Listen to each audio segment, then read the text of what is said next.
सिद्धी वायाची उपाधी कैसी जना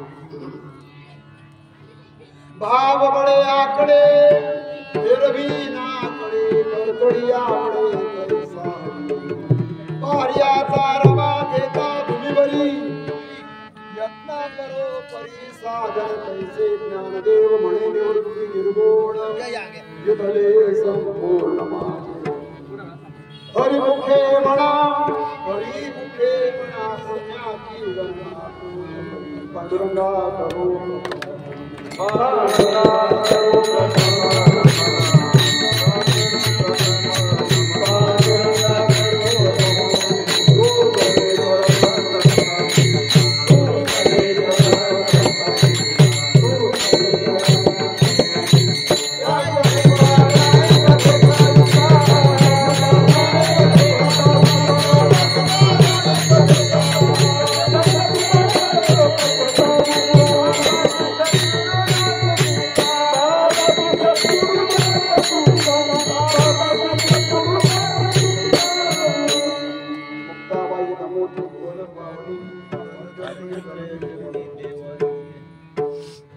तीर्थव्रत नेम भावे विन सिद्धी वाया चोपादी हरिमुखे म्हणा सर्वांच्या समोर म्हणून दाखवलेला अभंग अलंकापूर निवासी योगीराज भक्तराज ज्ञानराज असणारे असे विश्ववंदनीय विश्वमौली ज्ञानोबा यांच्या हरिपाठातील हा गोड चिंतनीय असा अभंग आहे. या अभंगाचा प्रतिपाद्य विषय तीर्थ व्रत नेम ही सर्व भाव म्हणजे प्रेम श्रद्धा भावानेच त्याची फलश्रुती आहे. एकूण काय तर भगवंताचं चिंतन हरी या नामाचं महत्व सांगण्यासाठी हरिपाठ हा ग्रंथ लिहिला आणि त्या या हरिपाठातील 12व्या क्रमांकाचा अभंग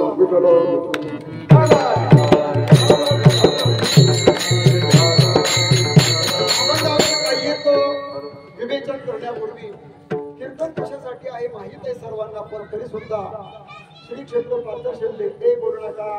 बालगोपाल माझ्याकडे बघा, इकडे बालगोपाल मोठे गोपाल पण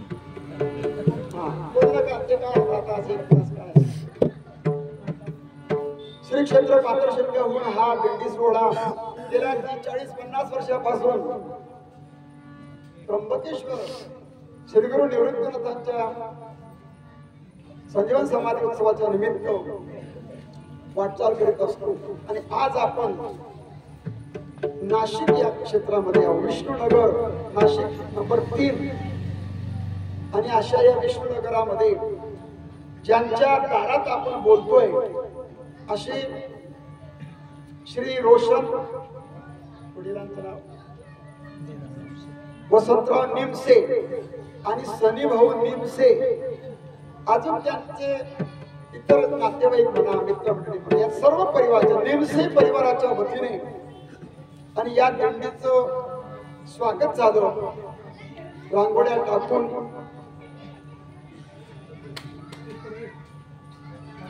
असे हे या दिंडीचे आजचे यजमान आहेत आणि त्यांच्या दारात श्री क्षेत्र नाशिक या ठिकाणी आपण बोलतोय.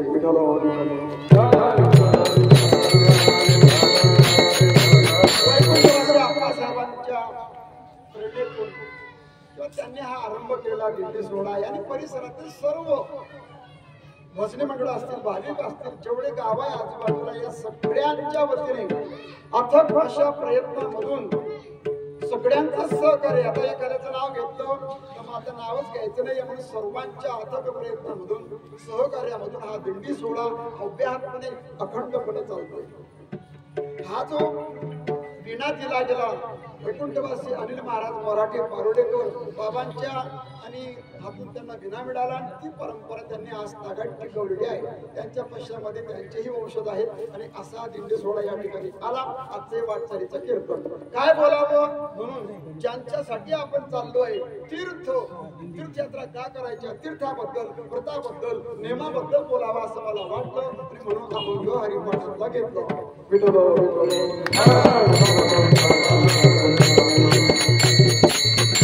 हरिपाठ अगदी सोपं आहे. अभंगही सगळ्यांच्या पाठ आहे. असा एक जण मला दाखवा असेल असं कोणी की त्यांचा हरिपाठ पाठ. पण हरिपाठाबद्दल जास्त मी काय बोलावं. ज्ञानोबारांच्या तुकोबारांच्या अभंगाच्या संबंधी आपल्या सारख्याने काय बोलावं. खूप क्षुल्लक आहे मी असा व्यक्ती. आपला अधिकार नाही पण तरी सुद्धा बोलणं चाललं. तुम्ही का बोलता महाराज तुमचा अधिकार नाही बसा खाली असं तुम्ही म्हणाल मला. ज्ञानोबाला गोविंद देतात. राजहंस पक्षी चालतो मोठा डौलदारपणे मी पाहिला नाही अजून पण चालतो मोठा डौलदार. मग त्याचं चालणं मोठं डौलदार आहे मोहक असं आहे. मग ज्यांना पाय आहे त्यांनी चालू नये का. तोच चांगला चालतो म्हणे आपण काही चालू नका. नाही का राजहंसाचे चालणे भूतडी चार्या शहाणे तरी काय कोणी आणखी चालूची नाही. रात्री इंजिनियर साहेब गुंजाळ महाराज प्रभाकर गुंजाळ तेही या ठिकाणी उपस्थित आहेत. इंजिनियर सुद्धा कीर्तन करतात. डॉक्टर कीर्तन करतात. वकील न्यायाधीश करतात. शिंपीचे आमचे न्यायाधीश आता ते आहेत नाशिकला न्यायाच्या क्षेत्रात काम करतात. चकोर महाराज शिंपी PSI कीर्तन करतात. कलेक्टर कीर्तन करतात. याच्यातून काय अर्थ काढायचा आपण. मुंबईला 25 वर्षापूर्वी होतो मी कल्याणला. चरीमरी नगर तिसगाव पुन्हा लिंक रोड इथे आणि थोड्या दिवस राहिलो तिथे. पण मला थोडस आवड असल्यामुळे म्हटले ते जवळपास मंदिर असावं तिथे चरीमरी मातेचं मंदिर आहे कल्याणला. आणि मग आम्ही तिथे गेलो. तिथे PSIचं कीर्तन होतं. हवालदार चाल म्हणायला होतं पण माझा प्रथमच तिथे आणि मी आणि ते चाल म्हणायला होते 27 वर्षापूर्वी. फेटा बांधताच त्यांच्याकडे गेलो. PSI कीर्तनकार पोलीस आणि कथा किंवा कीर्तन अगदी विरुद्ध असे टोक आहे. पण तरी सुद्धा म्हटलं तुम्हाला आवड आहे खूप छान. आपली आवड ही दाबून ठेवता येत नाही. कवर इंजिनियरचा असो का डॉक्टरचा असो अंतःकरणातली वृत्ती तुम्हाला गुच्छ बसू देत नाही. ती बाहेर येत असते. बस आवड आहे आता एवढाच आहे फक्त. अशी सर्व तज्ञ मंडळी नाशिकातले आणि मी बाकी खेड्यातला आहे. आम्ही खेड्यातले आपण तसे खेड्यातलेच आहे पण मी तर पिवळ खेड्यातला व्यक्ती म्हणून नाशिकात काय बोलावं तरी सुद्धा दारिष्ट्य करतो. ज्ञानोबारांचा हरिपाठ आणि हरिपाठ रोज आपण म्हणतो. हरिपाठ ही संध्या आहे वगैरे वगैरे सर तुम्हाला चिंतन माहित आहे. हरिपाठ 27 अभंग हरिपाठामध्ये रोज आपण म्हणतो. हरिपाठ हा प्रयत्नपूर्वक पण पाठ करावा लागतो किंवा ऐकून सुद्धा पाठ होऊ शकतो. आमच्याकडे आज्या असतील त्यांना लिहिता येत नाही. कोणी बाबा असेल नाही लिहिता येत. पण तरी सुद्धा आता अडाणी म्हणणं सुद्धा चुकीचं आहे बरं का. निरक्षर ज्यांना अक्षराची ओळख नाही ते सुद्धा हरिपाठ ज्ञानोबारांचे असो शब्द की तुकोबारांचे असो एवढे गोड शब्द आहे की ते सहज अंतःकरणामध्ये प्रवेश करतात. काहींचा कानपाठ आहे काहींचा तोंडपाठ आहे.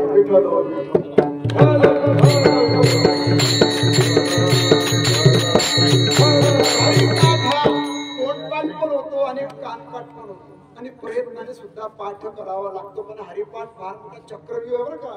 चांगले चांगले गटांगड्या घातात हरिपाठामध्ये. हरिपाठ कधी पुढे येतो तीर्थव्रत नेम भावे विना सिद्धी वयाची उपाधी करशे जना म्हटलं की हरिपाठ पुढे. वयाची उपाधी दंपधर्म म्हटलं की काही पद असे आहे की ते करिशी जना म्हणायचं उपाधी म्हणायचं वयाची काय बोलतो मी आता ते म्हणायचं. हरिपाठ असा गेर पडतो कधी कधी पुढे मागे तिला सोडून चला घरी. हरिपाठ पाठ करणं कठीण, हरिपाठ म्हणणं कठीण. काही पुढे म्हणतील तर मागे म्हणता येत नाही, काही मागेच म्हणतील तर पुढे म्हणता येत नाही, आणि काहींना कुठेच म्हणता येत नाही, आणि माझ्यासारख्याला तर काहीच म्हणता येत नाही. सांगायचा मुद्दा असा आहे, हरिपाठ. हरिपाठामध्ये अभंग आहे 27. थोडं हरिपाठाबद्दल बोलतो. हरिपाठ ऋणांकुर धुंडा महाराजांनी त्याच्यावरती 500 पानांचं हरिपाठ विवरण पुस्तक लिहिलंय, वाचा तुम्ही. हरी शब्द ज्ञानोबर आहे. या हरिपाठाची निर्मिती झाली कशी?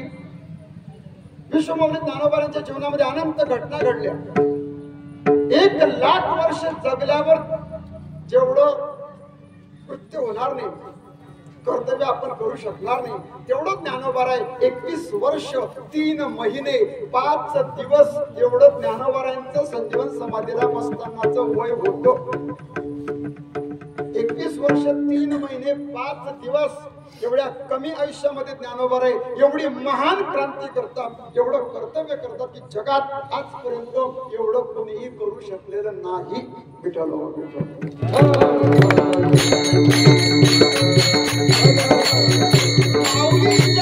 हरिपाठ कसा काय आला, थोडी भूमिका मांडावी लागली.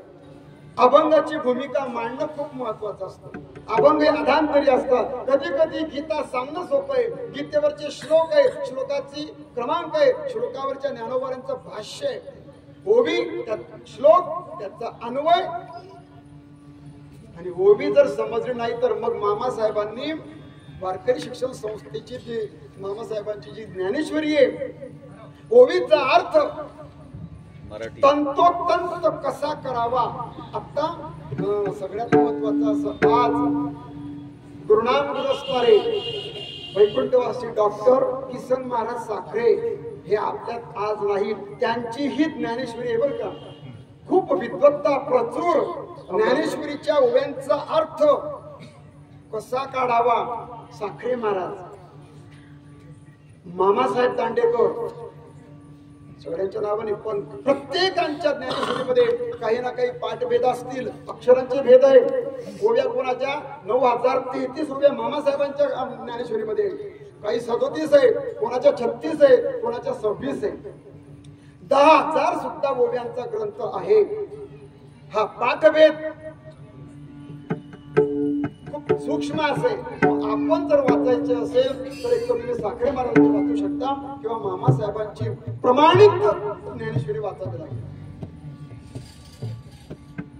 तैसा व्यासांचा मागोवा घेतो भाष्यकाराते वाट पुसतू. एकच उदाहरण सांगतो फक्त, पुढे चालतो. आता भाष्यकाराते वाट पुसतू मी अयोग्य ही केवता.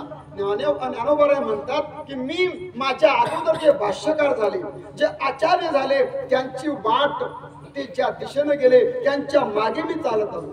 भाष्यकाराते वाट पुसतू, त्यांच्या पावलावर पाऊल ते ज्या मार्गाने गेले त्या मार्गाने माझी विचारांची दिशा चालली. आता इथे फक्त एवढा प्रश्न आहे, काही विचारवंतांचं म्हणणं आहे की भाष्यकाराते रावर अनुस्वार ठेवायचा की नाही. भाष्यकाराते म्हणजे भाष्य अनुस्वार जर ठेवला, अनेक भाष्यकार, आणि त्यांना मी वाट विचारतो, हे वडील जे जे आता ज्ञानोबारांच्या अगोदर कोण भाष्यकार होते, कोण आचार्य होते. आता त्यांनी तर तुम्ही रात्री सांगितलं, व्यास भगवंत, व्यास महाराजांचं इंजिनियर साहेबांनी सांगितलं, गुंजराळ महाराजांनी. व्यासांचं हे सर्व उच्चिष्ट जगत्र आहे. 4 वेद, 6 शास्त्र, 18 पुराण यांचे प्रणेते जर कोण असतील तर ते व्यास. मग व्यासांचा मागोवा घेतो, व्यासच्या मार्गाने गेले, त्यांचा माग काढत काढत मी आलो आणि ज्ञानेश्वरीवरती बोलायला लागलो. कोण भाष्यकार झाले. आता भाष्यकाराते अनुस्वार ठेवायचा की नाही. अनुस्वार जर ठेवला तर अनेक वचन आहे, आणि काढला तर एक वचन आहे. एक की अनेक, एकच भाष्यकार. माऊलींच्या अगोदर खूप भाष्यकार नव्हते. आद्य शंकराचार्य, रामानुजाचार्य, मध्वाचार्य, वल्लभाचार्य, निंबार्काचार्य असे आचार्य झाले. शंकराचार्य अधिगुरु, आद्य गुरु शंकराचार्य.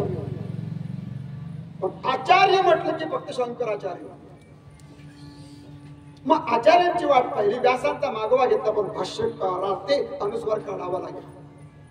पण काही असे विचारवंत असं मोठा खोल आहे त्याच्यामध्ये. विचारवंतांची ती लढाई आहे. आपल्याला तिकडे काही जायचं नाही. विठ्ठल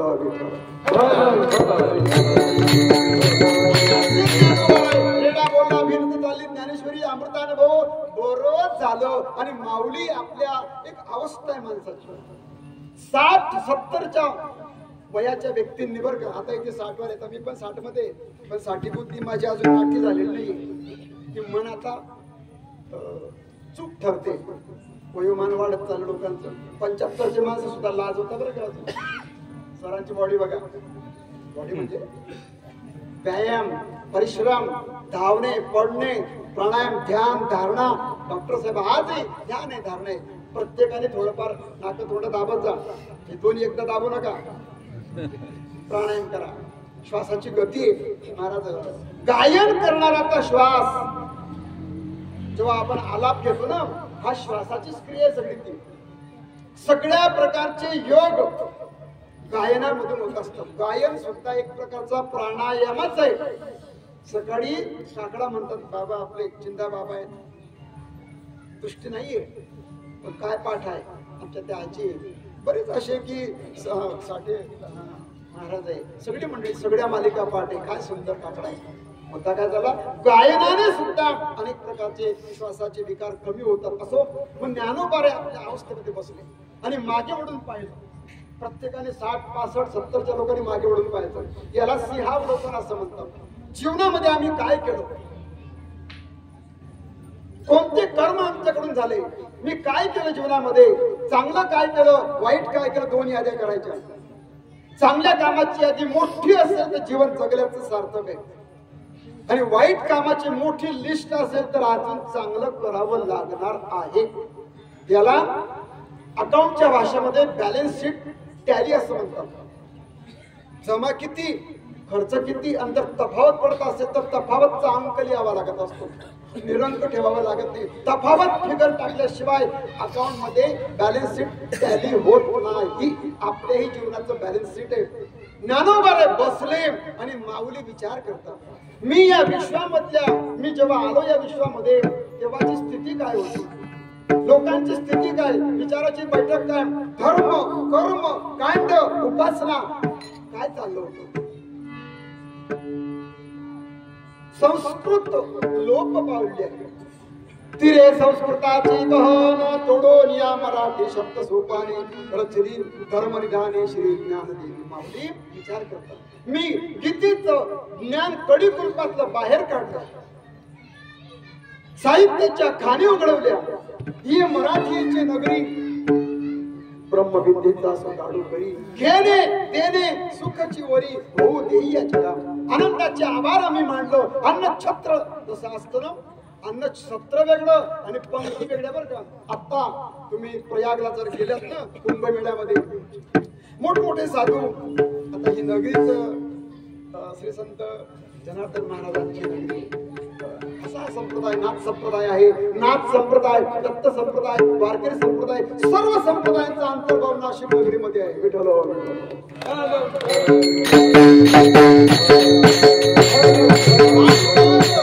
ज्ञानोबाला विचार करतात. ज्ञानोबांची आपत्ती 4. एक, ज्ञानवंतांसाठी ज्ञानेश्वरी लिहिली, त्याच्यापेक्षा उच्च स्थितीवर जे गेले त्यांच्यासाठी अमृत अनुभव लिहिला. ज्ञानेश्वरी अमृतानुभव योग्यांसाठी चांदव 65 लिहिली.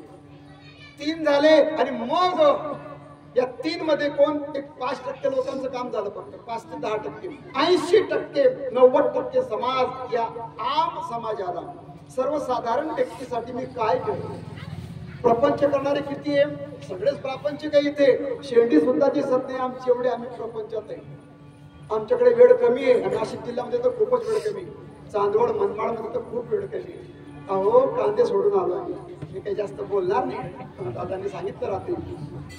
आमच्याकडे वेळ खूप कमी आहे आणि कमी वेळेमध्ये आम्हाला काय काय करायचंय, खूप साधा व्हायचंय. माऊली विचार करतात. येणारा काळ मोठा गंभीर आहे. कलीसारखं भयंकर युग आणि त्याला आरंभ झालेला आहे. कृत त्रेता द्वापार युग गेले. कलियुगातल्या माणसांची स्थिती, त्यांचे चेहरे पाहिले, त्यांचं आयुष्य कमी, त्यांचा आहार कमी, त्यांची बुद्धी कमी, त्यांची ताकद कमी, ज्ञान ग्रहण करण्याची कॅप्सिंग पॉवर कमी. मग अशा या अल्प अल्प आयुष्य मानव देह 100 पैकी 50 झोपत गेले. मला त्याच्याबद्दल बोलायचं नाही. ऍव्हरेज आहे 100चं, पण गाडी पूर्ण ऍव्हरेज देत नाही. कंपनीचा ऍव्हरेज आहे 100चं, म्हणजे 100 वर्षाची गणना बरं का. पण आपण जातो 60, 70, 75 मध्ये. मग अशा या भयंकर कलियुगामधल्या लोकांचा उद्धार झाला पाहिजे. कमी वेळेमध्ये 15 ते 20 मिनिटात त्यांचा उद्धार करायचा माऊली विचार करतो. आणि मग प्रपंच करणारा हा आपण, म्हणजे सगळ्या आपण माझ्या सहित बरं का. हे जे कीर्तन आहे ना, या कीर्तनाचा मीही एक श्रोता आहे. प्रत्येक वक्ता जेव्हा बोलत असतो ना, त्या वक्त्यामध्ये एक श्रोता दडलेला असतो.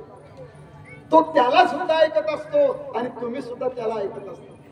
आता हे बोलणं ते माझ्या घरचं नाही किंवा माझ्या मनात मला काय सुचेल तसं मी बोलतोय, पण त्या वक्त्यामध्ये एक श्रोता दडलेला असतो. विठ्ठल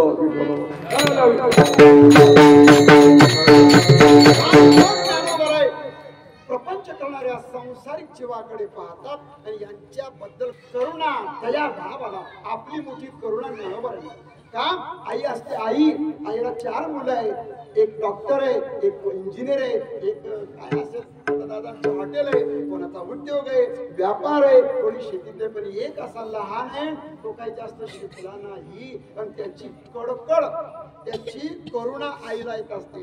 अरे हा तर इंजिनियर आहे, हात आहे, हे सगळे चांगले आहे, पण माझा हा जो मुलगा आहे ना, याचा पगार कमी, याचं उत्पन्न कमी. आईचा ओढा त्या मुलाकडे असतो. मग ते राहते कुठे? मी तुझ्यामध्ये राहतो. तसं ज्ञानोबाने आपल्याकडे पाहतात. आणि माझं सगळ्यात अज्ञानी असं जर मूळ कोण असेल तर प्रपंच करणारा. आणि त्यांच्यासाठी मी काय केलं, आणि ज्ञानोबाने आपल्या भावविश्वामध्ये राहतो. त्यासाठी फक्त 27 अभंग. आता माऊलींना एवढं सांगायचं होतं, तुम्ही सगळे काय करा, हरिमुखी म्हणा. हरी शब्दाचा उपदेश करायचा होता. एवढंच बोलायचं होतं, जास्त बोलायचं नव्हतं. पण एकच शब्द लिहून ठेवला असता, तुम्ही किनी सर्वजण हरिमुखी म्हणा. तर तुम्हाला बी काय कळालं असतं आणि मला काय कळालं असतं. हरी या नामाबद्दलचं प्रेम, हरी या नामाचं महत्व, हरी या नामाची फलश्रुती. हरी म्हटल्यावर काय होतं, मग त्या हरी या शब्दाच्या अवतीभोवती हरी शब्दाचं महत्व, हरी शब्दाचा अर्थ, हरी शब्दाबद्दलचं पुण्य हे समजून सांगण्यासाठी जे विविध विषय हाताळले त्याचा झाला हरिपाठ. प्रत्येक अभंगामध्ये हरी या नामाचंच महत्व सांगितलं, पण त्याच्यासाठी 27 अभंग लिहावे लागले. हरी या शब्दाच्या अवतीभोवती हा सर्व हरिपाठ फिरतोय. हरी मुखे म्हणा, हरी मुखे म्हणा, हे या सर्व हरिपाठाचं काय आहे, ध्रुवपद. ध्रुवपद कशाला म्हणतात? जे पद सर्व चरणांना लागतो. ध्रुव शब्दाचा अर्थ आहे स्थिर. स्थिर. आता जाता असतो, जात्यामध्ये सेंटरचा एक रॉड, खुटा हलवून खुंटतो. शहाणी बाई दळणारी पहिल्यांदा खुंटा हलवून पाहते, हलतोय का वगैरे, आणि त्याच्यामध्ये मग तो जात्याचं ठेवलं जातं. पण त्याच्या अवतीभोवती काय फिरतं, जातं फिरतं. तसं या हरी शब्दाच्या अवतीभोवती हा सर्व हरिपाठ फिरत आहे. ध्रुव म्हणजे स्थिर. हरी शब्दाचा किंवा त्या हरिमुखी म्हणा, हे ध्रुव पद आहे, स्थिर पद आहे. आणि हे पद अभंगाच्या 27 अभंगांपैकी प्रत्येक चरणाला मॅच होतं, लागत, म्हणून त्याला ध्रुवपद म्हणतात.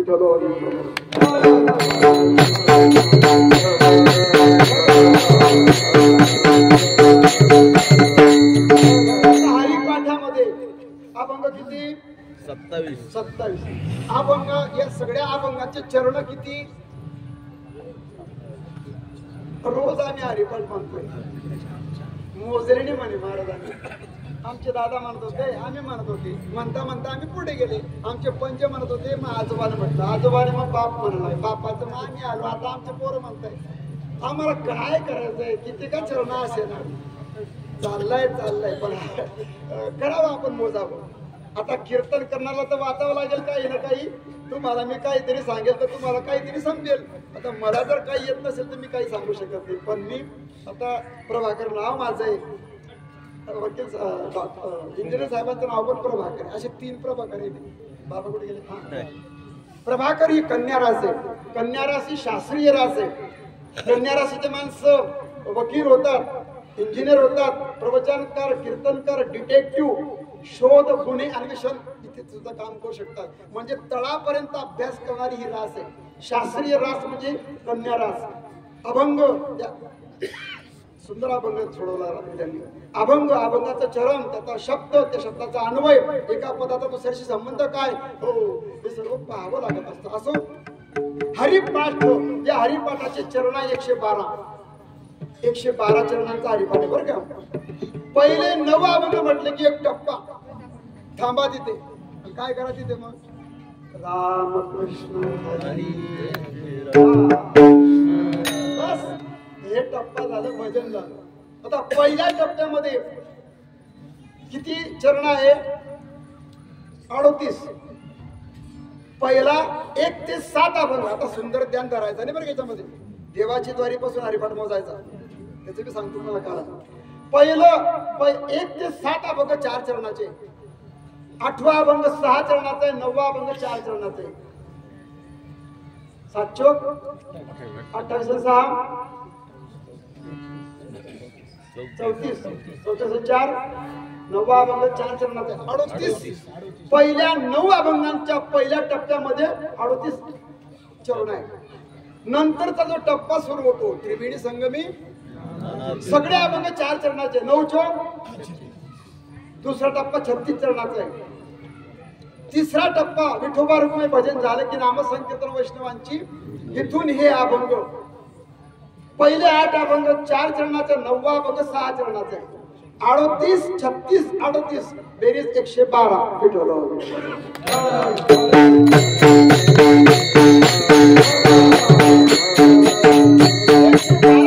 आता हरिशब्द, हरिशब्द हरिपाठामध्ये 57 वेळा आलाय. किती वेळा, 57 वेळा. पहिल्या 9 अभंगांच्या टप्प्यामध्ये हरिशब्द 13 वेळा आलाय, 13 वेळा. नंतरच्या टप्प्यामध्ये 24 वेळा हरिशब्द आलाय. आणि तिसऱ्या टप्प्यामध्ये हरिशब्द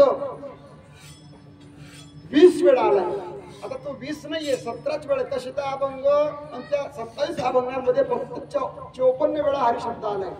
पण जेव्हा हरिपाठ संपतो तेव्हा आपण नामसंकीर्तन साधन पे सोपे अभंग म्हणतो, त्या अभंगात 1 हरिशब्द आलाय. आणि पुन्हा देवाची वारी म्हणतो, नंतर ज्ञानोबा तुकोबा भजन करतो. ते जर 3 म्हटले तर 20 असे 57 वेळा हरिशब्द आलाय. पण ऍक्च्युअल म्हणजे खरोखर 54 वेळा हरिशब्द हरिपाठामध्ये आलेला आहे. विठ्ठल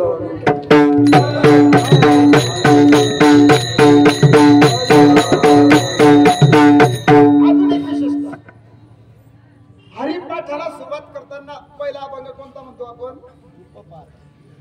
सुंदर ते ध्यान पुढे भेटले, असं सुद्धा. आता सुंदर ध्यान अभंग कोणाचा आहे, तुकाराम महाराज. हरिपाठ झाल्यावर कोणता अभंग म्हणतो, नामसंकीर्तन साधन पै, हा कोणाचा अभंग आहे, तुकाराम महाराज. तुकाराम महाराज. बघा आता हे जेवढं मला, हे माझं चिंतन आहे, कोणाचंच नाहीये टाचन टुचन. ते आपल्याला जे कळालं तेच तुम्हाला सांगतो. विशेषता अशी आहे, हरिपाठ तुकोबारांच्या अभंगाने सुरुवात होते आणि समारोप तुकोबारांच्या अभंगाने होतो. सुंदर ते ध्यान तुकोबार आहे, नामसंकीर्तन तुकोबार आहे, आणि मध्ये ज्ञानोबार आहे. दोनच असे संत आहे भारतीय संप्रदायामध्ये की त्यांच्याच मंत्राचा जप दिंडीमध्ये कीर्तनामध्ये आपण करतो. कोणता मंत्र, ज्ञानोबा तुकाराम.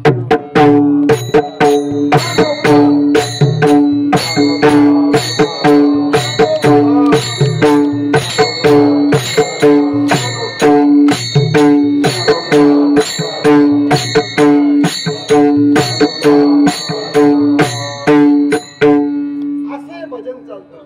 मग एकाने प्रश्न विचारला, ज्ञानोबा ते तुकाराम, मग ते संत झाले नाही का कोणीच, झाले झाले. बाईना बाईला विचारा. अरे एक पाया आहे तर दुसरा कळस आहे.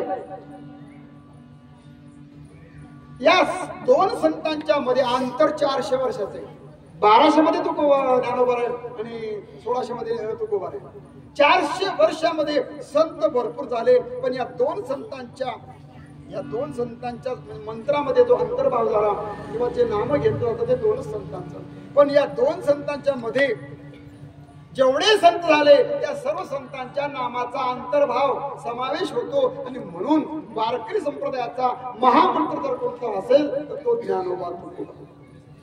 आणि म्हणून तुकाराम महाराजांच्या अभंगाने हरिपाठाला सुरुवात होते, शेवट त्याचा होतो, असं हे चिंतन आहे.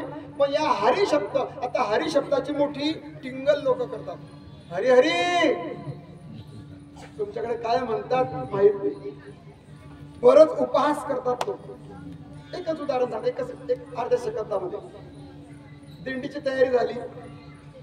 नवनाथ महाराज की आमच्या नवनाथ देवी आले बरं का, वा वा. त्यांनी आम्हाला काय केलं, तयारी वगैरे सगळी करू दिली. हो, आणि काय झालं मग त्यांचं हे झालं, बॅगा भरल्या आम्ही. हो, आणि नेमकी आम्ही आलो आणि आमच्या समोर गाडी गेली. कार होती बरं आम्हाला, कार. त्यांनी तर आम्हाला सोडलं. पण आम्ही जरा मागे राहिलो 2 मिनिटासाठी. अरे एसी कार मध्ये आम्ही येणार होतो, कुठून चांदरोड होऊन कुठे जो टप्पा होता तिथपर्यंत. आत्ताच गाडी गेली म्हणजे. आता आम्हाला कसं वाटलं असेल, पेढा खाल्ल्यासारखं. गाडी उठणार काय वाटतं मला. एवढी आम्ही तयारी केली, सर्व झालं, एसी गाडी आपल्या डोळ्यासमोर जाते. अरे अरे 30-30 रुपये दिलं, किती 50-50 रुपये दिले. आम्हाला वाईट वाटलं नाही का. गाडी गेल्यावर एक जण म्हणे आता करा म्हणे, आता हरी हरी. प्रयागला कुंभमेळ्याला जायचे, सर्व तयारी केली, लाडू चिवडा सगळं घेतलं, बॅगा उचलत नाही एवढ्या. आणि स्टेशनवर आले, आत्ताच गाडी गेली म्हणे. अरे अरे अरे. मग एक महाराज म्हणे, तुम्हाला मी सांगत होतो 10 मिनिटं अगोदर यायचं, बरं आता हरी हरी. म्हणजे गाडी जर उकळून गेली तर लोक करा आता हरी हरी. म्हणजे हरी हरी म्हणणं हे रिकाम चोटांचं काम आहे, असं लोकांचं म्हणणं आहे. हरी शब्द पण एवढा तो स्वस्त नाहीये. रिकामा वेळ असेल तेव्हा म्हणे मात्र करा हरिपाठ. माणूस मेला ना, आपल्याकडे नको कोणी जायला. पण आमच्या खेड्यापाड्यामध्ये जर गेले, आता रात्री जर कोणी मेला तर काय करतो आपण, पहिले बोलवा यांना. नेमकी 10:30 पावणे 11ला गेला एक बाबा. आता खेड्यात दूध मिळत नाही, कोरीच्या पास्ता. ज्यांच्याकडे आम्ही जातो भजनात ते सर्व झोपून राहतात, आम्ही फक्त आरडतो. गागू राहिलो आम्ही रातभर.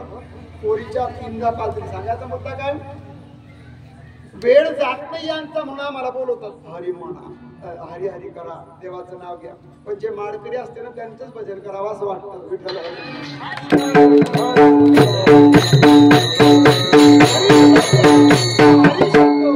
हरी नाही बरं का, हरी नाही म्हणायचं, हरी. जर हरी आपण कानात गेला तर मात्रा वाढते अर्धी. राम कृष्ण हरी.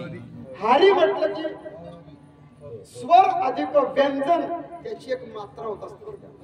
राम कृष्ण. आता म हा दीर्घ घ्यायचा.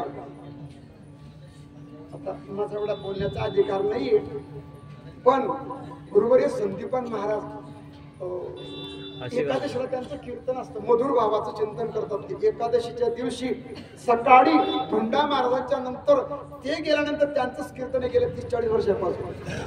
एकादशीला संजीवन ज्ञानोबारांच्या सोहळ्याच्या निमित्त जेव्हा आपण जाऊ ना, तर तिथे फळावरती त्यांचं कीर्तन होतं. आणि मधुर भावाचे अभंग. आता मधुर भावाचे अभंग म्हणजे काय, तृप्ती भुकेली काय करू माई, जीवनी जीवन कैसे मानधाये परिणाधाये, तृप्ती भुकेली काय करू माये. हा मधुर भावाचा अभंग आहे. रूप पाहता लोचनी मधुर भाव विरणी पर अभंग आहे. निरखित निरखित गेली हो, मधुर भावाचा अभंग आहे. हे सगळे अभंग त्यांचे. पण त्यांनी सांगितलं होतं की बरीच लोक रामकृष्ण हरी म्हणतात, त्यांचे शब्द आहे. स्वर अधिक व्यंजन एक मात्रा होत असते. 6 मात्राचा हा मंत्र आहे. पण कीर्तनकार किंवा कोणी जेव्हा अभंग कीर्तनाला आरंभ करतो तेव्हा काय म्हणतो, रामकृष्ण राम. म दीर्घ झाला, म रस्व झाला. म रस्व झाल्यामुळे अर्धी मात्रा कमी होती. आणि हारी म्हटलं की अर्धी मात्रा वाढते. 6 मात्रांचा जो मंत्र आहे तो 6.5 मध्ये होतो, कधी 5.5 मध्ये होतो. आणि त्याचा दोष लागतो. मग महाराजांनी सांगितलं इतकं पुढे बारीक पाहता का हो म्हणे एकदम म्हणू लागला हरी तर हरी चालत नाही असं ते म्हणे भाऊ आता ते बोलले बरं का मी नाही म्हणे बोलू की नको बोलू तुम्हाला राग येईल कारण नाशिक जिल्ह्यामध्ये कडक टोप्या घालतात थोडस त्यांचे शब्द आता म्हणे टोपी वाकडी चालत नाही आणि कस काय मंत्र वाकडा तिकडा चालेल भाऊ चालत नाही शिस्तीतच म्हण असं त्यांचं म्हणणं विठ्ठल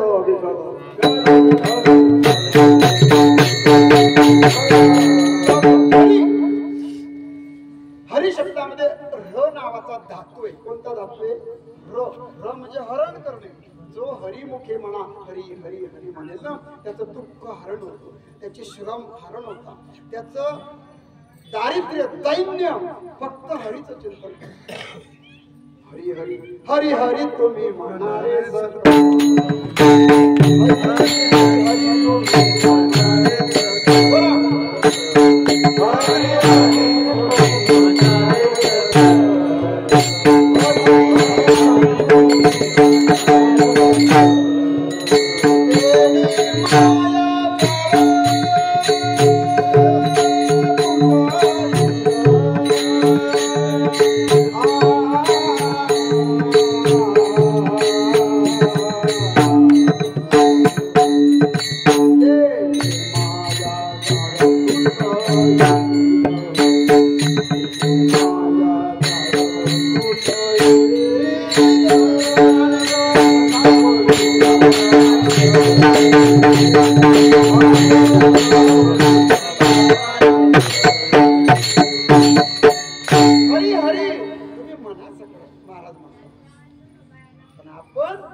जर का तुम्ही आता नाही म्हटलं महाराज म्हणतात आता उघडी डोळे जरी अद्यापकडे मातेची आठवडे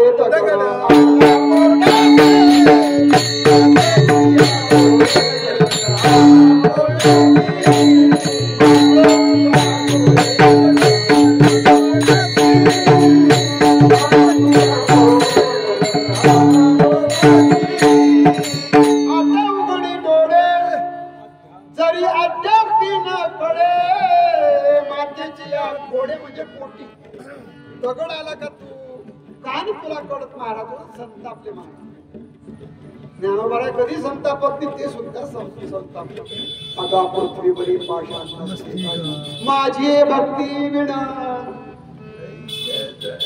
दयाचे पण माझी भक्ती विण जळोते जियाले पण अगा पृथ्वीवरील पाषाण नसती काही कोतवाल दादा खूप मदत करतात ओव्या धडाधड आमच्या तोंडावर मारून फेकतो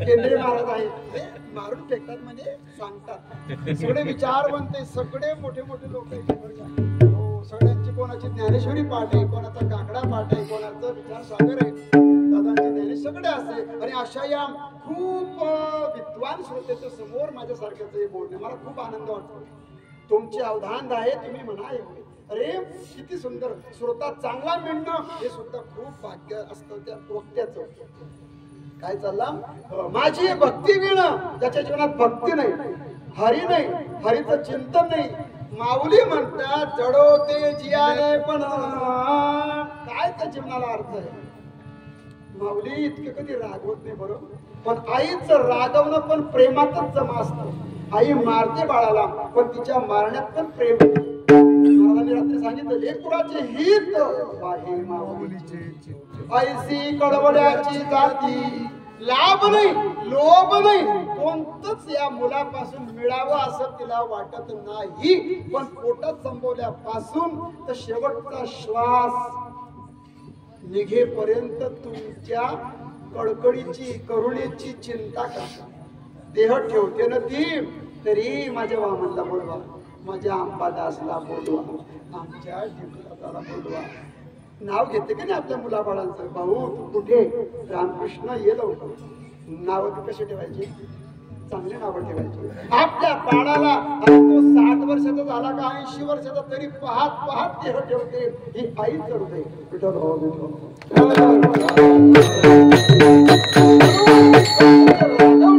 अगा पृथ्वीवरी पाषाण नसते काही दगड आहे का बाबा तू अरे असं तसं करू नको. संतांचे काही अभंग असे, काही अभंगांमध्ये रे शब्द वापरला. आई के रे जना तुझ्या सहिताच्या गुणा पंढरीचा राणा मना माझी स्मरा. एक तर म्हणे का हो काय तुमचे हे अभंग असे? आई के रे हे काय भाषा आहे का? अरे अरे अरे गारे करता महाराज तुमचे, आणि तुम्ही म्हणता जगत गुरु आहे, हे काय भाषा? करा रे बापांनो, करा रे असं बोलतात. करा रे बापांनो साधन हरीचे. हे खरं शहाणा होता. काही माणसं थोडेफार शिकलेले असतात, पण ते जरी शिकले असते परंतु संतांच्या भाषेचा भाव, त्या शब्दातला भाव करण्यासाठी त्याला वारीच करावी लागेल, त्याला कीर्तनच ऐकावं लागेल, त्याला संतांची संगतच करावी लागेल. असं कोणत्याही ठिकाणी तुम्हाला नॉलेज होणार नाही. संतांच्या वचनाचा शब्दाचा भाव समजण्यासाठी भाव आणि अक्षर याची गाठ जनाबाईंनी मारली. ते म्हणतात भाव अक्षराची गाठी ते हे माय. ज्ञानेश्वरी भाव आणि अक्षराची गाठ आहे, आणि म्हणून हे रे शब्द आले अभंगांमध्ये. करा रे, ऐके रे, पण हा रे शब्द करुणावाचक असेल. ऐके रे जना, अरे बाबा ऐक रे असं नको करू, देवाचं नाव घे बरं, हरी म्हण हरी म्हण. तेच ज्ञानोबारांना वाटलं, आणि मग त्यांनी हरिपाठ लिहायला आरंभ केला. मग त्यांनी पहिल्या अभंगामध्ये देवाबद्दल, बघा देव म्हणजे देवापासून सुरुवात आहे हरिपाठाची. देवाची तिकडे आपण जायचं. देवाची द्वारी म्हणे किती? एक क्षण म्हणे भाऊ. अरे जास्त वेळ करू नका महाराज तुम्ही, वेळ आहे बरं का माझ्याकडे. चटकन आवरा, पटकन आवरा, वेळ खूप कमी आहे. तसं माऊलींना वाटलं यांच्याकडे पण वेळ कमी आहे. यांना सांगितलं ज्ञानेश्वरीच्या 300 ओव्या वाचा रोज, वेळ जमणार. बरं हरिपाठ आमचे काही संत जुने कीर्तनकार सांगायचे हरिपाठाला वेगळा वेळ देण्याचीच गरज नाही. साठी सकाळी बोलत होते, येऊ उठले बरोबर बोलायला लागले ना, आम्ही ऐकत होते. आम्हाला पण झोप लागली, बीपी जागे. आमचे म्हणत होते साठे म्हणे आपण शेतकरी माणसं आहे, कोण बसेल एवढा ते काकडा 1 तास भर. मग मी काय करतो म्हणे, मोरीत बसलो, पहिला तांब्या भरला, काकडा सुरू. बोलले का नाही सांगा? खरंय खरंय. आमच्या आजी आहे, आमची सीता बाबा आहे, अशी बरीच मंडळी, शिवाजी बाबा होती, मंडळी असे खूप. तुमच्या सगळ्यांच्या पायावर जे काकडा कथाच्या पायामध्ये डोकं आहे, मला यांचा खूप हेवा वाटतो. हे नुसतं बोलता बरं, आम्ही हे पोपटपंचे खरी कृती जर कोण करत असेल तर तुम्ही आपण करता. ही मंडळी यांच्या पायावर डोकं ठेवा. लाज वाटते मला आज सुद्धा. हे काकडा मध्ये आम्ही झोपतो, लाज वाटली पाहिजे मला, पण वाटत नाही अजून. ही खंत आहे.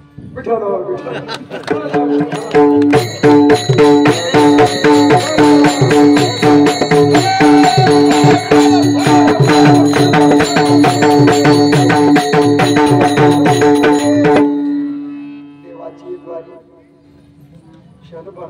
मग मी काय करतो म्हणे, पहिला तांब्या टाकला की काकडा सुरू. मग माझे कपडे, देवपूजा सगळं होता होता होता होता काकडा जातो संपून, आणि मी मग तसाच निघतो. गंध वगैरे लावून घेतो पहिल्यांदा. सगळं झालं, देवपूजा झाली, मग तोपर्यंत स्वयंपाक होऊन जातो. 8 वाजता मी जेवतो, कामाला सुरू. 12 झाली. म्हणजे आपल्याला वेगळा वेळ द्यायची गरज नाही. कांद्यांनी ते एवढं हैराण केलं, पण तसं नाही बरं. पाणी खूप आहे, छान देवाची कृपा झाली, निवृत्तीनाथांची कृपा आहे.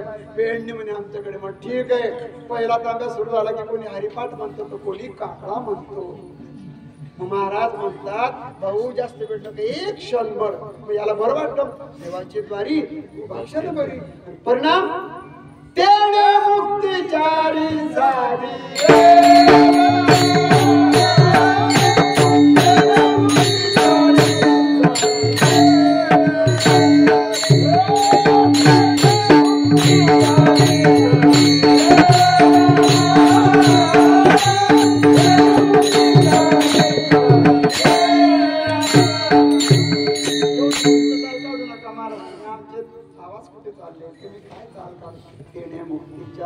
आणि एका क्षणामध्ये सारी मुक्ती आपली ठेव आहे का तिथे?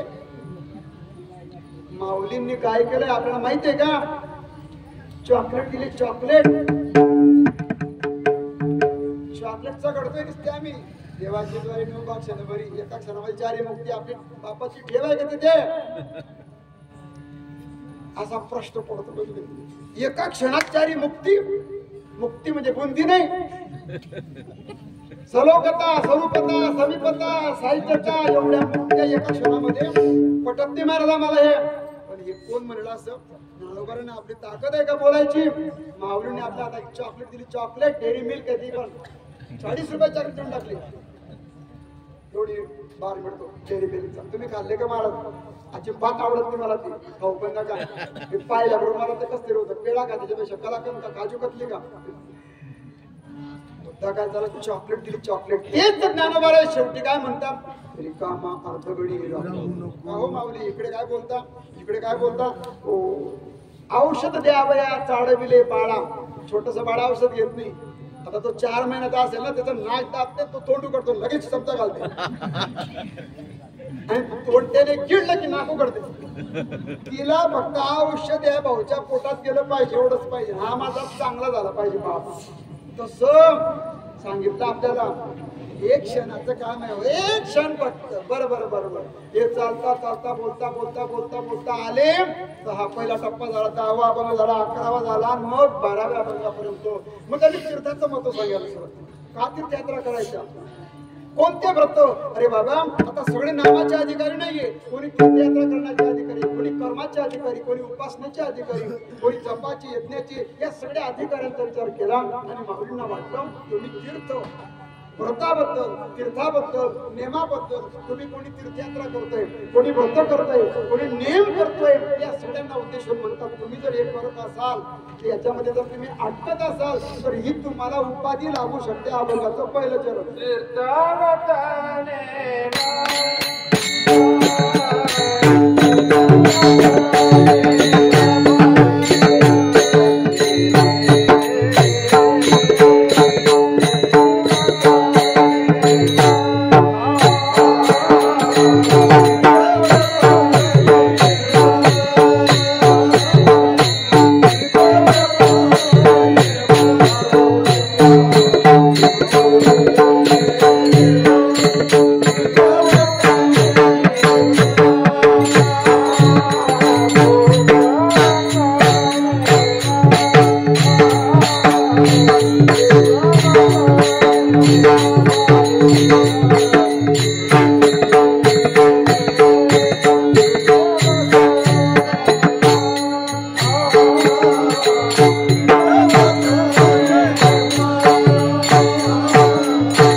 अभंगाची सुरुवात तीर्थ शब्दाने. तीर्थ, तीर्थ म्हणजे जे हातावर घेऊन पितात तीर्थ. तीर्थ शब्दाचा काय अर्थ? पटकन अभंगावर आले, पटकन चटकन बोला आणि आवाज तुमचा. एवढा वेळ लावायला नको वक्त्याने अभंगावर येण्यासाठी. ठीक आहे, काय हरकत नाही. तीर्थ, तीर्थ शब्दाचा अर्थ आहे पवित्र. तीर्थ पवित्र. मग ते तीर्थ किती आहे? भरपूर तीर्थ आहे. 305 कोटी. 305 कोटी तीर्थ आहे दादा. 305 कोटी त्याच्यापैकी आपण आळंदी पाहिली, देहू पाहिलं, पंढरपूर पाहिलं, निवृत्तीनाथाला गेलो, मुक्ताईंना गेलो, सासवडला गेलो, कोणी भीमाशंकर, चारी राम. तिथे आमच्या रेडगावचे नाना होते, ते कुठे तीर्थ होतं माझं, सकोडी तीर्थ निवृत्तीचे पयावर घेतलं. आता तिथे बोलून टाकला तर इथे काय सांगू म्हटलं. आता मला प्रश्न पडला काय बोलावा आता. तिथे तो आपण घेऊन घेतला, म्हटलं संपून गेलं माझं.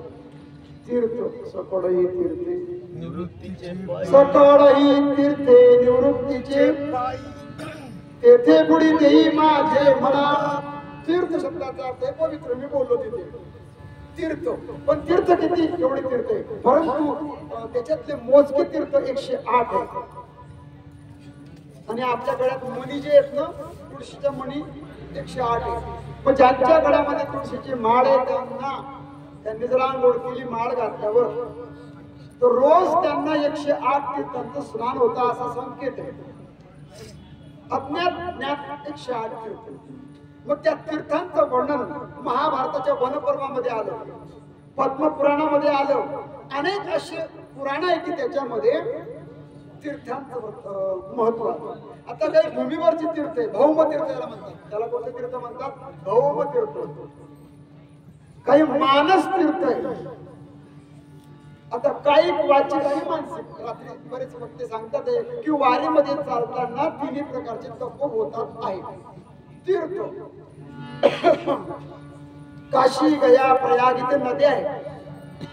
प्रयागला आता कुंभमेळा चालू आहे. नद्या किती? तिथे 3, गंगा, यमुना, सरस्वती. सरस्वती दिसत नाही, ती गुप्त आहे. सरस्वती म्हणजे ज्ञान. ज्ञान ही एक नदीच आहे, पण ती दिसत नाही. पण गंगा, आता ही जी गंगा आहे, आता रात्री मला वाटतं काल ढोबरे बाबांनी सांगितलं ब्रह्मगिरीचं आणि गोदावरीचं महत्व सांगितलं. गोदावरी गंगा कोणा मी काही सांगत नाही, पण गंगा ही स्वर्गातून आली, एवढं बाकी. आता गंगेच्या कथा, गंगेच्या उत्पत्तीच्या कथा भरपूर ठिकाणी वेगळ्या वेगळ्या दिल्या. ती भगवंताच्या उजव्या अंगठ्यापासून निघाली आणि यमुना डाव्या अंगठ्यापासून निघाली. मग एक भागवत वाचावं लागेल त्याच्यासाठी आपल्याला. भागवतामध्ये कथा आहे राजा बलींची. मला वाटतं मागचा मुक्काम आपण बलिराजांच्या दरबारात होतो की नाही, दुपार का काही ते बडी म्हणजे आताच मला वाटतं दुपारी. तेच बडी का मला माहित नाही, पण बडी नावाचे राजे तिथे लिहिलंय इडा पेडा जावं आणि बडीचे राज्य. बडी म्हणजे बलवान, बडी म्हणजे पुण्यवान. इंद्रियांचे आम्ही झालो बलवंत, बळीयाचे अंकित आम्ही झालो, बलवानाचे आम्ही अंकित आहे असो. मग त्या बलीच्या दारामध्ये भगवान वामनाच्या रूपामध्ये जातात. 3 पावलं भूमी दान मागतात. सर्व सांगत नाही, पण जेव्हा ती पावलं दान केली म्हणजे भूमी हो हो म्हटलं. पण राजाला भगवान म्हणतात तसं चालत नाही, संकल्प घ्या हातामध्ये. मग राजे म्हणतात अहो भूदेवा, वामन म्हणजे छोटे, तुमचे पावलं छोटे छोटे, हा बली बली शब्दाला कधी बदलणार नाही. जमीन लागतात एवढी, मी तुम्हाला गावाच्या गाव देऊ शकतो, पृथ्वी माझ्या ताब्यात आहे. तुम्ही मागतात काय? तुम्हाला कळतंय का काही? आणि अजून म्हणता संकल्प सोडा. संकल्पाचा अर्थ काय? स्टॅम्प करा म्हणतात. स्टॅम्प, संकल्प म्हणजे स्टॅम्प आहे. लोटरी करा. अजून लोटरी. लोटरी का करतो आपण? वकिलाच्या तिथे जाऊन नोटरीचे वकील वेगळे असतात. नोटरी जर केली तर हे प्रकरण न्याय प्रविष्ट आहे. न्यायाच्या क्षेत्रामध्ये त्याने बाजू व्यवहार झालाय ना. साधारणतः ते बिल्डरच आहे, प्लॉट घेतला, जमीन घेतली, हे विकासक असेल, डेव्हलपर असतील तर जमीन शेतकऱ्याच्या नावावर असते. 12 महिने 2 वर्षाची मुदत आहे आणि तेवढ्यामध्ये जमीन एने करायची, प्लॉट विकायचे. पण सगळ्या कोण करेल? शेतकरी. का? खरेदीचं कर्ज वाचा वगैरे. पण हे जे चाललंय बोलणं, याला स्टॅम्प केला, नोटरी केली, मुद्दा तिकडे जाऊ द्या. संकल्प घ्या म्हणे. आणि संकल्प घेतला, पाणी घेतलं, पाणी पडत नाही. तर घातला, कारण तिथे शुक्राचार्य येऊन बसले. आडा आला, घोडीला डोळा, पडिले शुक्र आंधळा केला संकल्प घेतला म्हणा मम आत्मना स्मृती स्मृती पुराणोक्त बोलो कायिक वाचिक स्वामस्वर्गिक सर्व दोष परिहारताय इष्ट देवता ग्राम देवता कुल देवता स्थान देवता ग्रंथ देवता वास्तु देवता इतर देवता गणपती देवता अस्माकं सकल कुटुंबानां स्वपरिवाराणां द्विपद चतुष्पद सहितानां आयुष्य आरोग्य अरे बस करा महाराज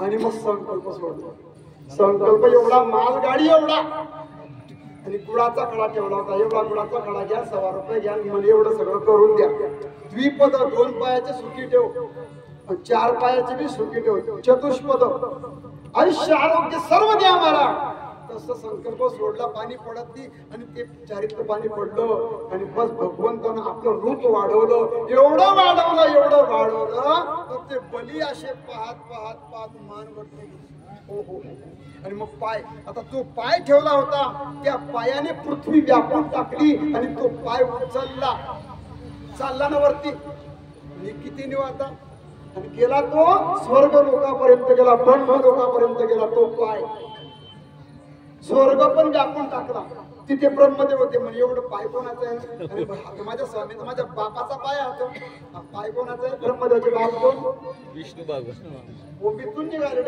हा तर माझ्या बापाचा पाय बाप तर तिथे खाली बापरे बाप असं कसं काय झालं हा आणि कमंडलू होतं ते पाणी त्या पायावर टाकलं आणि ते पाणी खाली आलं तीच गंगा झाली विठ्ठल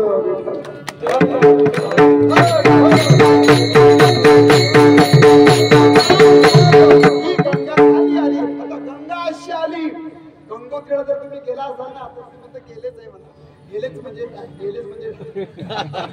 म्हणजे जाऊन आले गेले म्हणजे असे डायरेक्ट नाही गेले महाराज व्यवस्थित बोला बाबा तर गेलेच आहे गेले म्हणजे वरती नाही गंगोत्रीला येत नाही त्यांनी तुम्हाला कित्येकांना नेलेलं आहे 30 वर्षापासून गंगोत्रीला जर गेलात ना तुम्ही तर तिथे गंगेचा उगम आहे पांढरं शुभ्र पाणी आहे इतकं थंड पाणी पहिल्यांदा जेव्हा गेलो ना मी पाय सुद्धा काढून घेतो बापरे पाणी आहे का काय महाराज आंघोळ करावं लागेल म्हटलं मी पण डेअरिंग बाज आहे बॉडी आपली स्टील बॉडी आहे म्हटलं आंघोळच करेल पण लगेच नाही करायची बरं हळूहळू पर्यंत पाय धुवायचे गुडघ्यापर्यंत थोडा असं करता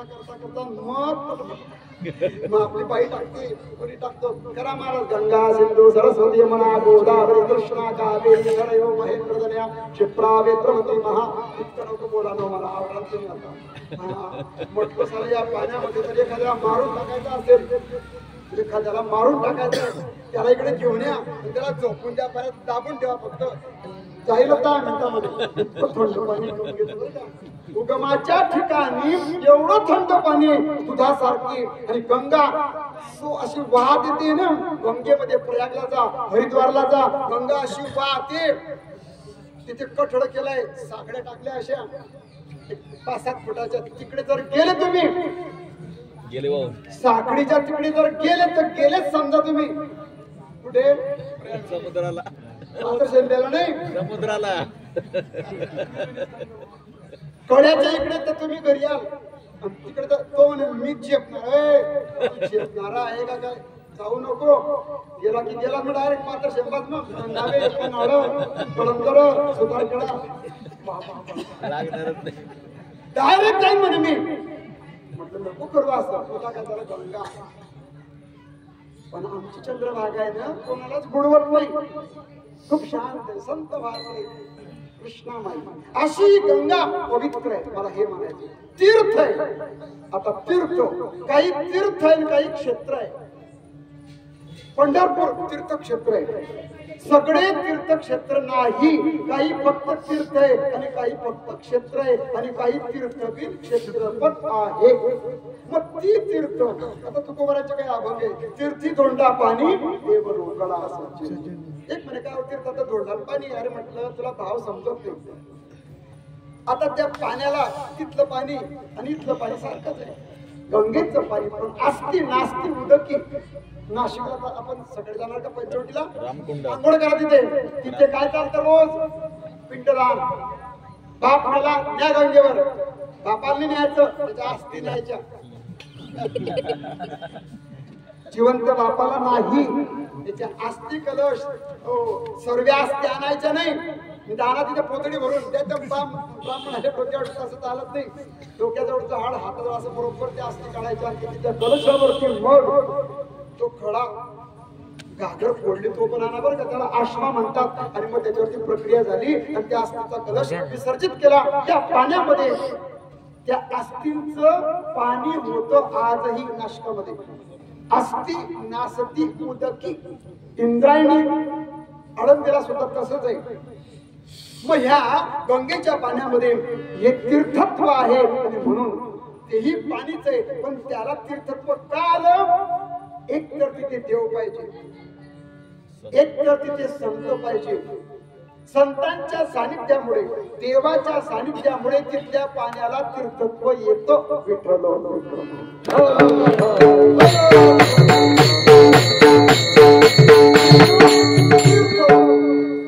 माऊली म्हणतात तीर्थव्रत.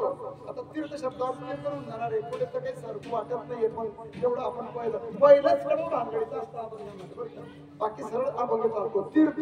मग तीर्थ शब्दाचा अर्थ पवित्र. क्षेत्र म्हणजे काय? आता क्षेत्र कशामुळे आलं? देव तिथे आला म्हणून क्षेत्राला महत्व आहे. क्षेत्र शब्द कुठून तयार झाला? क्षिती. क्षिती या शब्दापासून क्षेत्र शब्दाची निर्मिती आहे. आता क्षिती म्हणजे काय? पृथ्वी. पृथ्वीला क्षिती, धरती, आवनी, भूमाता असे नाव आहे की नाही? क्षिती म्हणजे पृथ्वी. मग त्या क्षितीचा एक विशेष भाग त्याला म्हणतात क्षेत्र. अजून खाली येऊन जर बोलायचं असेल, तुम्ही सर्व शेतकरी मंडळी, प्रत्येकाच्या शेतीचा काय असतो? सातबारा. सातबारा हा त्या जमिनीचा काय आहे? आरसा. पुरावा काय? आरसा. मग तिथे क्षेत्र लिहिलंय 2 हेक्टर 5. मग त्याच्यात 4 भाऊ आहे, मग त्याची आणीवारी करा, खातेफोड. अजून बी खातेफोड झाली, कोणाकडे भानगडी चालले. आमची अजून खातेफोड काही झालेली नाही, पण असं चाललंय प्रेमाचे संबंध सगळे करा. खातेफोड केली म्हणजे काय होतं? प्रत्येकाच्या नावासमोर क्षेत्र म्हणे हे माझं क्षेत्र एवढंच आहे. फक्त जमीन, पृथ्वीभर जमीन आहे, पण पृथ्वीचे तुम्ही मालक नाहीये. म्हणे जेवढं माझं उताराच्या पुढे नाव आहे ना, 2 हेक्टरचं कोण आहे? मी नाही.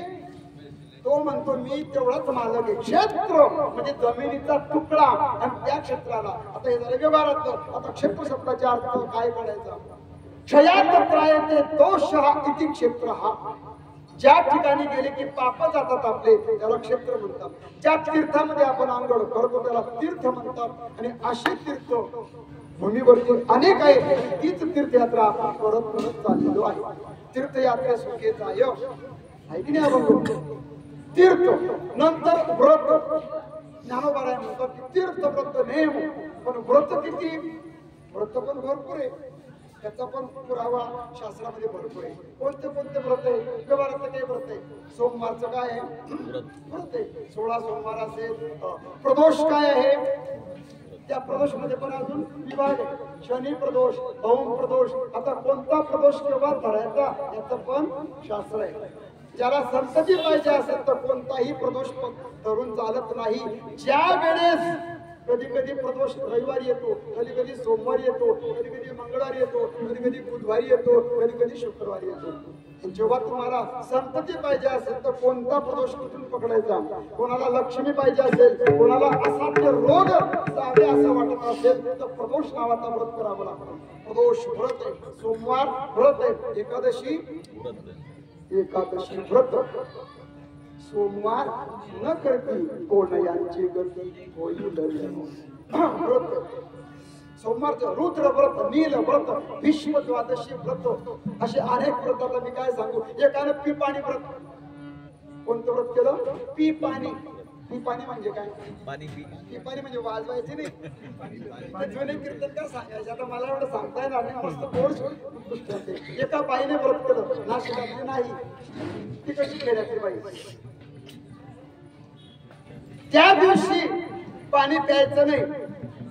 जर का कोणी म्हटलं ती पाणी, तेव्हाच पाणी प्यायचं, नाही तर प्यायचं कोणतं आहे समोरची बाई कोणीतरी म्हणेल बाई पाणी पिऊन घे तेव्हाच ती पाणी ती पाणी परत ती पाणी म्हणायचं ती पाणी असं म्हटलं की ती पाणी पी आणि तिने सांगून ठेवलं घरामध्ये आज माझं व्रत आहे बरं म्हणजे कोणतं म्हणजे ती पाणी व्रत म्हणजे आता बाई कोणतं म्हणजे तुम्ही सांगायचं मला पाणी प्यायचं आणि तुम्ही जाईल मरून एप्रिल मे मध्ये जर व्रत करायचं असेल कोणाला पाणी पितील ते पाणी म्हणा 6 लिटर पाणी पितो म्हणलं उन्हाळ्यामध्ये म्हणजे ते व्रत केलं आणि मग काय झालं सगळ्यांना सांगून ठेवलं आता सून आता घरात सुनावं 3 नंदा 4 5 जी आली ती म्हणायची पी पाणी तिने लगेच पाणी प्यायचं गलास बघ तिला वाटलं हिला कोणी बोललं का नाही ती पण आली म्हणे पी पाणी म्हटलं की पाणी प्यायचं फुगून गेलं आता काय माझ्याकडे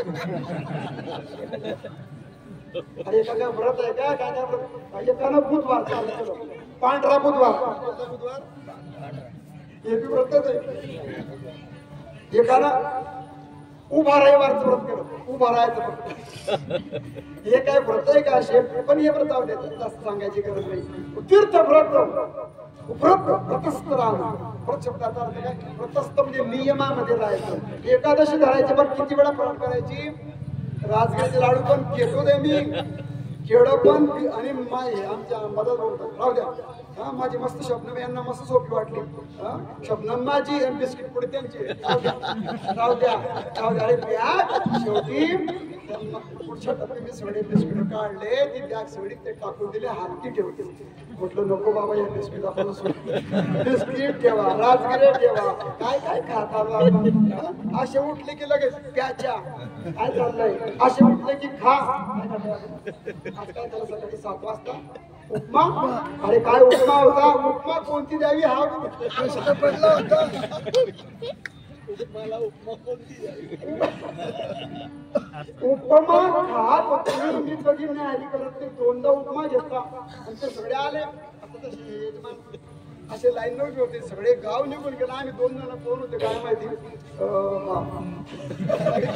आणि आमचे गांगोडे सर गुरुजी म्हणायचे अजिबात इकडे यायचं नाही आता हा का रस्ता आहे का अंबादास काका मुडीत बंद सांगून रोड सोडा फिरत बसा अजिबात उपमा जेव्हा खाल्ला आणि आपण पुढच्या वर्षी येऊ म्हणे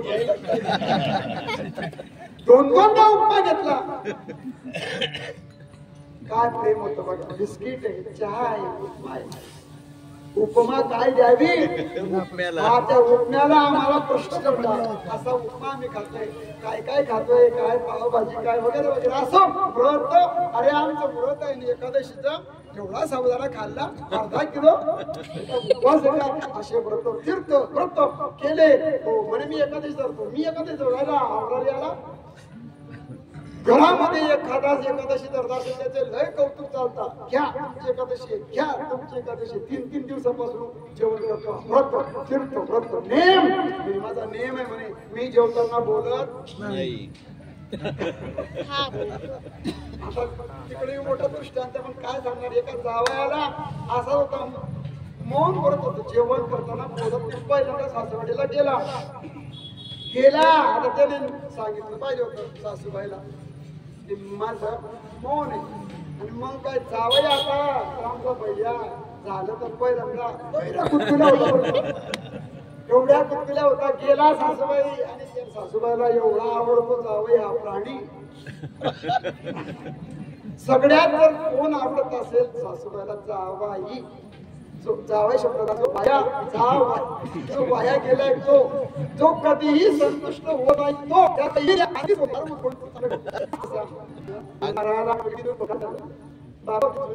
शेती होती आंबा पाडायला आला आंबा आला मस्त आणि चांगले मस्त आंबे काढले निवडून खंडाभर आंबे घेतले जाऊ द्या आपल्या मुलीकडे आंबा घेऊन गेला साला म्हणजे त्याचा मुलगा हो आणि मग तिने सांगितलं आपल्या माहेराची वस्तू आणली म्हणे माझ्या दादांनी पाठवले जावई कसा असावा संतुष्ट पण हा नालायक गावाला म्हणतो बरं नालायक म्हणजे लायक नसणार काय एवढं सांगते आंबे आणले नुसते आंबेच दिले म्हणे झाडाचे आंबे किती निघाले 12 पेट्या एकच पेटी पूर्ण आंबे कुठे दिले म्हणे आपल्या पूर्ण झाडाचे हो आणि मग त्या मुलीने सांगितलं, विचारलं दादाने, का ग बाई पंत काय म्हटले? आमच्याला जावयाला पंत म्हणतो बरं का, पंत पाहुणे असं म्हणता की नाही. अहो दाजी काय म्हटले? आता आमचे लोक वादाचे जावे होते, काय सुंदर चहा, आतापर्यंत आम्ही चहाच पिलो नाही, असं चहा दुपारी एकच नंबर, सुंदर सगळ्या गोष्टी. हो मग मुलीला विचारलं, दादा म्हणे बाई दाजी काय म्हटले? दाजी म्हणे आंबे दिले पण पूर्ण झाडाचे कुठे दिले? बापजी मोठा उदार होता लोकांना. अरे पुरे आंबे. सांगितलं मुलांना, आपल्या ताईला आहे ना सगळ्या आंब्याच्या झाडाचे जेवढे आंबे असतील तेवढे जाऊ दे पुढच्या वर्षी. बरं म्हणे सगळे आंबे त्यांच्या घरी गेले. मग समाधान झाला. तो म्हणतो आंबे दिले पण झाडच्या जागेत त्याची जागा कुठे माझ्या नावावर आली? मग केली जाऊ द्या म्हणे, झाले 1 एकर 1 गुंठा पण जागा देऊन टाकून.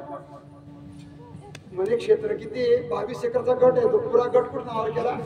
कपडे काढून असा असंतुष्ट आहे. आणि हा गेला त्याचं बरोबर होतं जेवायचं नाही, पण तिथे जेवायला बसला. त्याला कारल्याची भाजी वाढण्याचा, आणि सासूबाई आली, कारले होते, कढी होती. काय खाल्लं दुपारी? मोहनथाळ, गुलाबजाम, पोळी, एवढं पापड वगैरे सर्व. आणि याला काय होतं, ते कडू भाजी काही आवडत नसायची. मग तो त्याने काय केलं, ती वाटी जेव्हा भाजी सगळी खाऊन टाकली. सासूला वाटलं कारले खूप आवडत आहे. आली ती अजून तो सासू म्हणे बोल नका, सासूला कोण आवडतं? बाई पुन्हा आली, पुन्हा एवढी मोठी कडू होती दिली उभरून. हो त्याला वाटलं पहिल्यांदा कडू खाऊन घेऊ, कडू झालं की आपण बासुंदीवर बघू. आणि त्याने पहिल्यांदा मग ते पुन्हा ते कडू भाजी कारल्याची खाऊन टाकली. सासूबाई पाहते, अरे हे बुंदी खात नाही, हे मोहनथाळ खात नाही, बासुंदी पित नाही, भाजी काय कारल्याची आवडते? तर कारले किती करतो आपण? 1/2 किलो, अर्धा किलो. तिने पुढं पातेला आणून दिलं उभरून. म्हणजे जाऊ बाप तुम्ही बोल नका, आम्हाला नाही राहिली भाजी तरी चालेल, पण तुम्ही खा.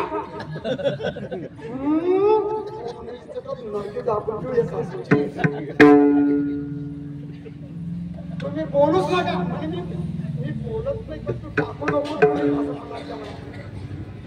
अरे हे बी बरोबरच आहे. कोणतं मोहन? माझं बोलणं कसं? अरे मोहन बरोबर झाला कीर्तन बरोबर प्रेम. हे जे करतील त्यांना अहंकार येऊ शकतो. एक म्हणतो माझा नियम आहे बरं का, मी सकाळी 3ला उठतो. कीर्तनकर सांगत नाही, आपल्या दिंडीत होतो. रात्री 2ला उठतात, धोतात, रात्रीच सुकाट टाकून देतात. 2ला उठतात, तिथून तो नियम चालू होता 6 परत 4 तास नियम चालतात. पंढरपूरच्या वारीत होते आपल्या दिंडीमध्ये. आता मी सांगत हो, जेवताना बोलत नाही, तिखट खात नाही, कांदा खात नाही, लसूण खात नाही. नेम मला कांदा चालत, लसूण चालत मला नाही, नियम आहे. पण त्या नियमाचं प्रकटीकरण आम्ही समाजामध्ये करतो.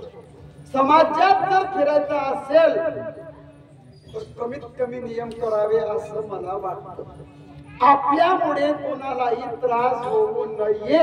महाराज तुम्ही काय खाता? तुम्ही जे द्याल त्या खातो आम्ही. मला हेच पाहिजे, मला तेच पाहिजे असं करायचं नाही. आपल्यापासून खाण्याचा, झोपण्याचा, राहण्याचा त्रास होऊ नये असं आपलं जीवन पाहिजे. काय ओबी ज्ञानोबारायांची विठ्ठल विठ्ठल विठ्ठल विश्व हे मोहरे लावावे, अलौकिक नोहावे लोकाप्रती. अलौकिकता दाखवायची नाही. आपले नियम घरी काही बोलणे, मी खूप छोटा माणूस आहे पण काही नियम चालतो महाराजांचा. 3 तासापासून महाराज बसले. का महाराज चहा, का काही नियमात नियम झाले, नियम करावा, नियम अतिशय करावा, परंतु समाजामध्ये तो खूप प्रदर्शित करू नये, त्याचा अहंकार येऊ शकतो. हे माझं म्हणणं नाही. तीर्थव्रत नेम भावे बिन. इथे जर भाव नसेल, भावे बिन अन्याची भावे बिन सिद्धी. तीर्थाची सिद्धी, नियमाची सिद्धी, व्रताची सिद्धी. सिद्धी म्हणजे पूर्णता झाली तर त्या व्रतापासून, त्या तीर्थापासून पुण्य निर्माण होतो, प्रभाव पडतो त्याच्या वाणीमध्ये. वाणीला सत्यता येते.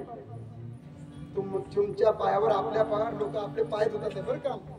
दिंडीचं स्वागत कसे करतात? तुम्ही सगळी मंडळी रांगोळ्या टाकल्या, पिढेकरांचे पाय धुतले, गंध लावला, या माऊली तुम्हाला घरात सगळ्या काही वस्तू असेल घे, घ्या ते घ्या, चार्जर घ्या, अमुक घ्या, पाणी घ्या, गरम घ्या, थंड घ्या, आहे की नाही, गोड घ्या, तिखट घ्या, जे असेल ते. का समाज का तुमच्या पायावर पडतोय? तर आपण फक्त त्या मार्गाने चालतोय म्हणून आपण मोठे संत आहोत असं नाही. पण जर मला गर्व झाला, मी वारी करतोय, माझा नियम आहे, मी असा मी तसा, अहंकार वायाची उपाधी, ही सुद्धा उपाधी. म्हणून आपले नियम जास्त समाजात प्रगट करायचे नाही. मी अमुका ऐसी लोहा बेसी लोहा, बेडवे माझी तडे महिमे बेने, आपलं महत्व लपवून ठेवावं. पेरल्यावर झाकावं तसे नियम झाकावे, व्रत झाकावे, जास्त प्रदर्शन करायचं नाही, मौन ठेवावं. वायाची उपाधी करशी जना विठोबार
शब्दाचा अर्थ आहे प्रेम.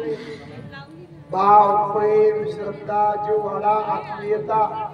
तीर्थव्रत नेम भावे मीन सिद्धी. सिद्धी त्या व्रताची सिद्धी असेल, नियमाची सिद्धी असेल तर भाव पाहिजे. आणि भाव असेल तरच या सगळ्या गोष्टी आपण वारीला चाललोय. पण माझा काही विश्वास नाही. काय तुम्ही ते ज्ञानोबा तुकोबा भजन करतात, सकाळी काकडा करतात, हरिपाठ करतात, चालताना इच्छा नाहीये, चालताना मन एकाग्र होत नाही. आपली ओढ ज्याला आपण मिसळून जाणं. आता दादा किती प्रत्येकाला आनंद, ब्रह्मानंद आहे. नृत्य करणं, गायन करणं, आपल्या आनंदात चालणं, मस्तीमध्ये चालणं. पण हे का झालं? भाव आहे म्हणून. गिरधर लाल तो भाव का फुका. भाव, प्रेम. भावे बिन देव न तळे. ऐक नाही, भावे बिन भक्ती, भक्ती बिन मुक्ती, बडे बिन शक्ती. म्हणून तीर्थव्रत नेम भावे बिन सिद्धी. वायाची उपाधी परिशी जना, ही उपाधी आहे. आणि ही उपाधी जर लागली तर त्या व्यक्तीला काय होतं? अहंकार येऊ शकतो. वायाची उपाधी परिशी जना. पण भावाच्या बळावर भाव पडे. दुसरं चरण अभंगाचा असं आहे. फक्त आता जुळणी करतो. भाव पडे आकडे हे रवी नाकडे करतडी आवडते सारी. पण तो भावानच कळतो. परमात्मा कशाने कळतो? तीर्थयात्रेत गेलो आपण, मग तिथे कसे लोक आंघोळ करतात, ते तीर्थ. तीर्थाचं देवाचं महत्व भावानेच कळेल. विश्वास नसेल तर तीर्थ पाणी वाटतं. विश्वास नसेल तर आपण देवाचा पण दगड करतो. आणि विश्वास असेल तर देवाचा पण दगडाचा पण देव करतो. म्हणून भाव पडे आकडे. आकडे म्हणजे कडे. एरवी मग काय कळणार. पण कसं कळाला तर करतडी आवडे तैसा आहे. करतल म्हणजे हात, आवळा. आवळा आता मला हे समजत नव्हतं अगोदर, नवीन प्रत्येकाबद्दल. आणि मग आवळा ठेवला असा आवळा. तो आवळा पाहण्यासाठी असं इकडून तिकडून पाहावं लागतं का? नाही, तो चारी बाजूला दिसतो. माऊली म्हणतात की भाव पडे भगवंत आकडला जातो. हे इतकं स्पष्ट आहे की कसं करतडी आवडे तैसा आहे. आवडे म्हणजे आवडेने आवळा, आवळा खायचा. आवळा जर असा ठेवला तर तो चारी बाजूला स्पष्ट दिसतो. तसा भावाने देव कडतो, भावाने देव आकडतो. भावबडी आकडे एरवी नाकडी करतडी आवडते. पण हरीला आकडणं, हरीला समजून किती कठीण. पारा जर सांडला गेला, पारा पारा असतो आणि तो पारा जर भूमीवर सांडला तर त्याला उचलता येत नाही, घेता येत नाही. मग कसं घ्यावं? पारियाचा रवा घेता भूमीवरी. भूमीवरी म्हणजे भूमीवर उचलून घेणं. पारियाचा रवा घेता भूमीवरी. त्याला उचलायला एवढी यत्न परोपरी साधन कैसे. देवाला आकडून घेण्यासाठी जी साधनं सांगितली ती इतकी कठीण आहे की पायाला उचलून घेणं कठीण, तेवढं ते कठीण आहे. पारियाचा रवा घेता भूमीवरी यत्न परोपरी साधन कैसे. पण ज्ञानोबा म्हणतात, ज्ञानदेव म्हणे निवृत्ती निर्गुण. माझे सद्गुरू कसे आहे त्यांचं नाव सांगितलं. त्यांचं नाव आहे निवृत्ती. पण ते कसे आहे तर ते निर्गुण आहे. ज्ञानदेव म्हणे निवृत्ती निर्गुण. परमात्मा कसा आहे? तो पण निर्गुण आहे.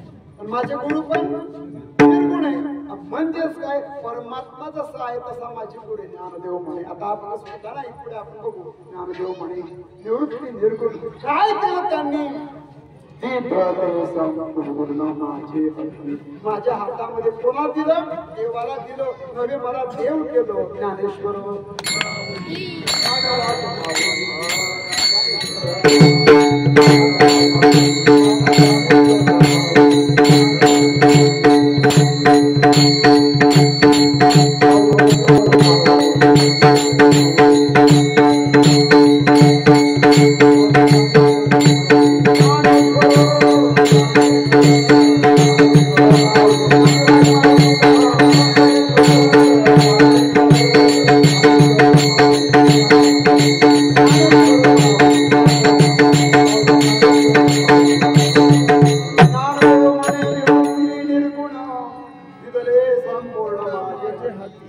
इतका स्पष्ट परमात्मा माझ्या सद्गुरूंनी माझ्या हातात दिला. आणि तुम्ही सुद्धा मग या तीर्थव्रताच्या ठिकाणी भाव ठेवावा असं ज्ञानोबारांचं म्हणणं आहे. पण या सगळ्यांच्या ठिकाणी त्रिवेणी संगमी नाना तीर्थे भ्रमी चित्त नाही नानी तरी जगतो.